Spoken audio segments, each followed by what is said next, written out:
Hey everyone, it's Colleen, and I am live. It's about time, right? About time you saw me on video. Hey, I am going to talk to you today about preparing for beginners. So, prepping for beginners. I'm going to talk about all the ways that you can feel overwhelmed and how we overcome that, and how you can make sure you're on the right path, and basically all the good stuffs, because we don't want you overwhelmed. We don't want you buying into the doom and gloom. We don't want you to have preparedness fatigue or any of that thing, any of that nonsense. So that's what I'm going to talk about today, and hopefully you'll appreciate it. I mean, one can hope, right? If you're a beginning prepper, you're going to need a clear roadmap or a checklist. And if you're currently striving to be ready for life's curveballs, you may benefit by taking stock of your efforts with some of the following fundamental tips in mind that I'm going to share with you. So, prepping for beginners, number one, I want you to remember that it's a process, not a destination. So, remember that preparedness is a way of life, it's a way of thinking. It's not a destination. Sure, you can have a list of things that you may want to accumulate in order to better ensure your comfort and safety amidst a curveball. But any prepper can tell you that if you approach it properly, it still will be a forever process. As you learn, you'll always want to do better and more to ensure that you've eliminated as many vulnerabilities from your life as possible. But there will always be new vulnerabilities that you'll discover. You'd be surprised how often I get a new idea just from reading posts of our readers. Sometimes I'll get a big aha moment about preparedness that I feel foolish not to have thought of before. And sometimes it's just a simple refinement to what I'm already putting into practice. So expect that kind of experience. Just remember, it's not a destination. It's a way of life. It's a way of thinking. Now, having said that, let's talk about prepping for beginners number two. Where to start. Your mind will expand your level of awareness that's congruent with your level of readiness. You'll also find that your comfort level of pondering certain scenarios will expand as you get more self-sufficient in your preparedness efforts. You may have started with a motivation to endure a potential job loss, for example. But when you allow yourself to consider how to be better prepared against a potential home invasion, a theft or something, or then after watching Red Dawn, you may actually envision yourself fighting alongside Patrick Swayze and Jennifer Grey as you save your community from the Russian overthrow. It's a process. Our minds protect us from voluntarily going to areas that are simply unthinkable to us. But as your level of readiness and prepping expands, you're going to find that considering more unthinkable scenarios isn't a source of fear. Rather, it's a source of expanded awareness. All right, moving on. Number three for prepping for beginners. It's important that you establish a foundation of balance and prioritization in your self-reliance efforts. So there's a reason why you call 911 when you find yourself in a car accident instead of the number for the pizza company, right? We can all agree that starving to death would be an ironic end after you survived a car wreck worthy of 911. But obviously, food has its time and place, as do all the principles of preparedness. Now, this may be new to you to hear something like principles of preparedness, but I created and I teach the 10 principles of preparedness. They cover every significant preparedness fundamental to a self-sufficient life, and they are put in order of prioritization. Now, that they do have a synergistic relationship, and I've found that approaching preparedness with these key fundamentals, these principles, will help us to approach this unfamiliar territory with balance and practicality instead of a doom and gloom and stretching our mind rubber band so tight that it just fatigues us. I encourage everyone to read or to go to the blog and put in 10 principles of preparedness in the search bar. It's just up on the right, and then take a tour through the articles that deal with the 10 principles of preparedness as a whole. And then they also break each one down and illustrate what each principle entails. I talk more about the 10 principles of preparedness a little bit in the new reference guide that's coming out on September 1st. It's called Neanderthals in the Kitchen. It is a reference guide that is a precursor to my cookbook that'll be coming out. and it helps you to set up a preparedness kitchen. But before it does that, it wants to make sure that everyone understands where preparedness kitchen falls in line with all the other principles of preparedness. So I do talk about the 10 principles of preparedness in there. You try saying that really fast. Principles of preparedness.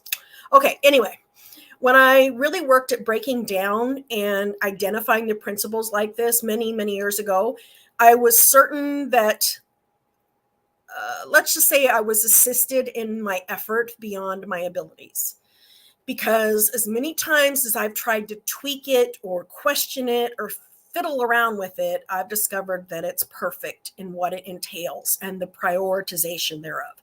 While I may be a perfectionist, I rarely do things perfectly, but this is one of those that I can direct people towards and know that it won't lead them astray. I know that these principles are put in an order for your benefit and that they are in the right order, and that they are synergistic the way that they should be, and that you won't go astray if you follow these 10 principles of preparedness. In fact, you will be less tormented and overwhelmed, and you will be better prepared if you follow the 10 principles of preparedness. Okay, so preparedness for beginners number 4. Let's put your time and money where your commitment is. If you really want to experience the sanity of being self-reliant, then you need to give preparedness what you give everything else that's important to you, and that's your time and money. Because preparedness doesn't come with hollow wishing or a date on a calendar. It only comes to fruition with commitment to it as a lifestyle. Those folks who rush to the store hours before a storm to buy Band-Aids, beans, and bullets aren't any more prepared for the storm than I am to run a marathon. Because to them, it's a singular event, not a lifestyle. But this is our life we're talking about here. Doesn't it merit a regular financial and time commitment to ensure it's not neglected? So my suggestion is that you budget X percentage of your income towards your future peace of mind. After all, we already do it with insurance and retirement accounts and college education. The fastest way to frustrate a good plan is to cut off its funding, right? So likewise, we must be willing to invest X percentage of our time to this end as well. So the funding needs to come not just monetarily, but in our time. If it's important, it gets done. If it's not important, it gets an excuse. All right, preparedness for beginners number 5, accept no counterfeits. This is a hard one because there's so many different variations of preparedness out there. There are, on one end of the spectrum, you have that survivalist mindset. And to be frank, I really don't relate to survivalists per se. To me, they are extreme in their way of thinking. In fact, I often find such persons with that mindset to usually be a little arrogant in the midst of their peers, like they're so superior, which is ironic because they're more likely to be lone wolves in their preparedness efforts. Very secretive and hermit-like. And it's kind of tough to get adoration for an inflated ego when you've cut yourself off from everyone else. So that's kind of defeats the purpose of being kind of holier than thou amongst other people. But anyway, on the other side of the spectrum, you also have what I view as the tinfoil hat people who actually fool themselves into preparing for the total annihilation and end of the world. Somehow the logic seems to be lost on them that in such an event, all preparedness supplies and plans would be mutually damaged as the earth would, which holds it all, is swept away. And dare I presume that so will all the people on the earth at such a time. So I'm not preparing for that. That's definitely not what I'm preparing for, because that would be senseless. It's just, in fact, I always joke around that with my luck, I'll be crushed by all my wheat in an earthquake or something like that. Anyway, I don't prepare for that. I prepare for a self-sufficient lifestyle. And we do have plenty of emergencies that are going on right now, today, that we can be more self-sufficient against, and we can take control of our lives against. Just look at kitchen preparedness. Right now, our groceries are literally through the roof. I did a poll on my Facebook page, and a significant portion the majority said that their grocery bills have gone up 50%.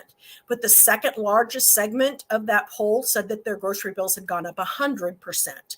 And the third largest said 25%. There were some people on there who actually said that they were rationing their groceries now. They're rationing as if they're living through a crisis, as if they're living in a third world nation. So we have a crisis for financial aspect to food. We have a crisis to chemical aspects with regards to food.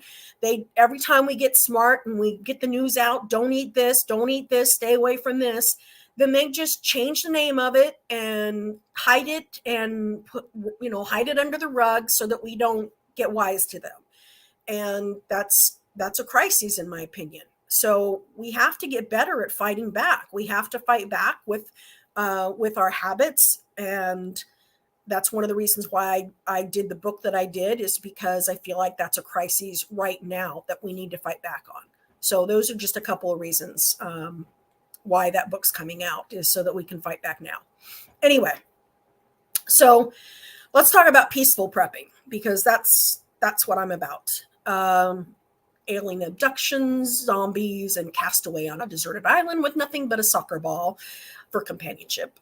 Those are all delusions and distractions of real peace of mind that comes from a practical and truly peaceful, self-sufficient life. They are counterfeits, and counterfeits only exist to commit fraud and to distract you from what's real. While yes, there really are such things as blood-sucking zombies, they all work for the government, they have no part in a lifestyle of preparedness. Neither does gloom and doom talk or panic or fear. Instead, I can confidently assure everyone who is willing to try and embrace living a self-reliant lifestyle that the stigma of being some crazy prepping freak village idiot or the fringe of society will be replaced by contentment and a peaceful feeling of wholeness. A life of readiness has the undeniable ability to replace the counterfeit of vulnerabilities, insecurities, worries, and fears with the reality of your truest self. One of hope and confidence and independence. That's one of the biggest benefits that I get from being prepared. Empowerment, value, and love to those around you. There's so much around us that would cheapen those words and dress them up. And I assure you that their true definitions only have a lasting place in a self-sufficient life. So panic and fear have never led to confidence and peace, but self-reliance always has. So let's not settle for the carnival trinkets and focus instead on what's real. And if you have any questions, by all means, feel free to ask me. I'm here to help on your beginning journey. I think it would be great if those of us who are already into preparedness, that we did a better job of encouraging others to prepare. And if we didn't spread some of the nonsense of why people should prepare, we would be more likely to entreat them to embrace a self-sufficient lifestyle instead of talking about the end of the world and all the gloom and doom. Your mind can only take so much of that. It needs to be about empowerment. It needs to be about hope and confidence and independence and value and love. It shouldn't be about the gloom and doom stuff. I assure you that peaceful preparedness is real, and I hope that you partake of that. And I hope that you share this video with those that you think are on the cusp of maybe getting started with preparedness. But I'm here to help, and I hope you all have a great day. Talk to you later.